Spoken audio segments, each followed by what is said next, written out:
The birth of Roman civilization, a tale of blood, myth, and destiny. Picture this: two abandoned infants, left to die on the banks of a flooding river, nursed by a she-wolf and raised by a shepherd. One would become a king, the other a corpse. Their story would birth the greatest empire the world had ever known, but it began with fratricide. The year was 753 BCE, and along the muddy banks of the Tiber River, something extraordinary was stirring. Not in the grand palaces of established kingdoms, not in the marble halls of Greek city-states, but in a collection of scattered hilltop settlements that most civilized people would have dismissed as backwater farming communities. Yet within 50 miles of this unremarkable spot, the seeds of an empire that would stretch from Britain to Babylon were taking root. The Wolf's children and the foundation of power, the legend of Romulus and Remus, isn't just a charming origin story, it is a psychological blueprint that reveals everything about Roman character. When the twins disputed who would rule their new city, they didn't resort to negotiation or compromise. Romulus killed his brother with his own hands and declared, "Romulus killed his brother with his own hands. So perish anyone who leaps over my walls." This wasn't savagery, it was a statement of principle that would echo through centuries of Roman conquest. But here's what the textbooks often miss. Romulus didn't just found a city through violence.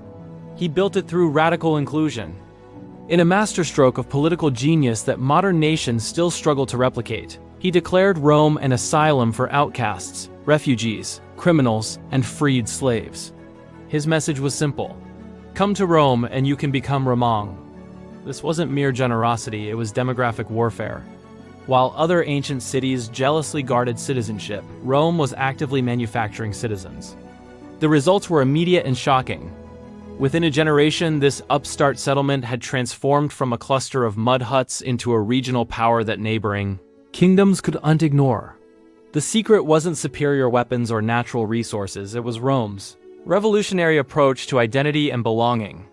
The Sabine strategy: abduction, integration, and the birth of Roman pragmatism. The famous rape of the Sabine women reveals another crucial element of early Roman success: their ability to turn crisis into opportunity. Facing a shortage of women and potential extinction, the Romans didn't simply raid for slaves. They orchestrated a calculated campaign of abduction followed by integration. The Sabine women, initially victims, became power brokers who negotiated peace between their birth families and their new husbands. This wasn't just about population growth. It established a pattern that would define Roman expansion for centuries: conquer, absorb, integrate, repeat. Other ancient peoples conquered to dominate. Romans conquered to expand their definition of Romang. It was a form of cultural imperialism so effective that conquered peoples often eagerly embraced Roman identity. The Sabine integration also created Rome's first constitutional crisis. When the Sabine king Titus Tatius demanded equal power with Romulus, rather than fight another civil war, Rome invented something unprecedented: joint rule. This compromise laid the groundwork for the complex system of checks and balances that would later define the Roman Republic. The Seven Hills strategy. Geography as destiny. Rome's location wasn't accidental. It was strategic genius. The Seven Hills provided natural fortification, but the real advantage was the Tiber River. Ancient Rome sat at the intersection of land and water trade routes, the lowest crossing point on the river and the furthest inland that seagoing vessels could navigate. Every merchant, diplomat, or traveler moving between northern and southern Italy had to pass through Roman territory. But the early Romans didn't just exploit their geographic advantage, they enhanced it. They drained swamps, built the world's first urban sewer system, the Cloaca Maxima, still functioning today, and constructed harbors. While other cities grew organically, Rome was engineered for expansion. The famous Roman roads, where unto later imperial addition road building began in the earliest days of the Republic, creating a physical network that made Roman influence inevitable. The Etruscan influence, Rome's hidden inheritance. Here's a truth that challenges everything you think you know about Roman origins. Early Rome wasn't really Roman at all. For nearly a century, Rome was ruled by Etruscan kings who transformed it from a crude settlement into a sophisticated city-state. The Etruscans gave Rome its urban planning, its religious practices, its political structures, and even its name, Rama, is likely an Etruscan word. The last Etruscan king, Tarquin the Proud, was so effective a ruler that he nearly succeeded in creating a permanent monarchy.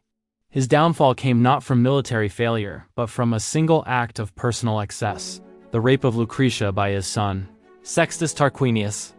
This violation of a Roman matron's honor sparked a revolution that expelled the monarchy forever and established the Roman Republic in 509 BCE. The irony is profound.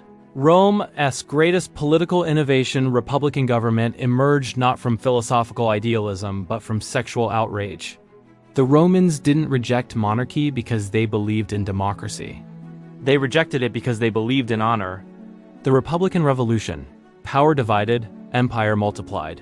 The establishment of the Roman Republic wasn't just a change of government, it was the creation of a perpetual motion machine for conquest. By dividing power between consuls, senators, and popular assemblies, Rome created a system where political success required military success. Ambitious Romans couldn't simply inherit power. They had to win it through conquest. This created what historians call the conquest spiral. Each successful campaign brought wealth, slaves, and land that funded larger campaigns. Each victorious general returned to Rome with greater resources and political capital. The competition between rival politicians drove constant expansion as each sought to outdo their predecessors' achievements. The genius of the system was that it channeled Roman aggression outward. Instead of civil wars destroying the state, military campaigns enriched it. The same competitive instincts that might have torn Rome apart instead built the largest empire in ancient history.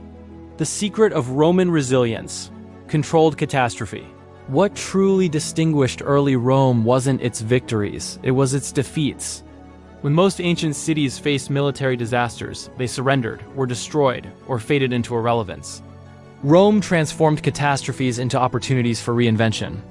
The sack of Rome by the Gallic chieftain Brennus in 390 BCE should have ended Roman power forever.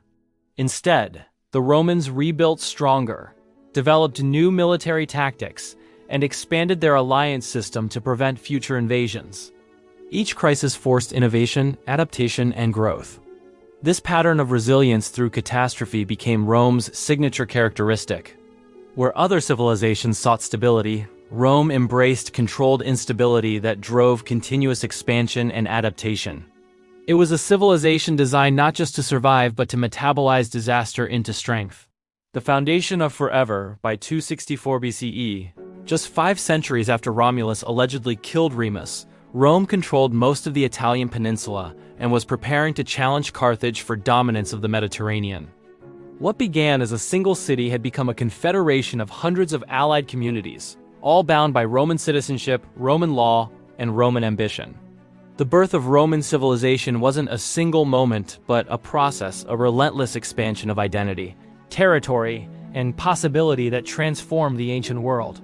From Wolf-Nurse twins to Republican Empire, Rome didn't just conquer geography. It conquered the very concept of what a civilization could become. The story of its birth is the story of how a single city's radical vision of inclusion and expansion changed the course of human history forever.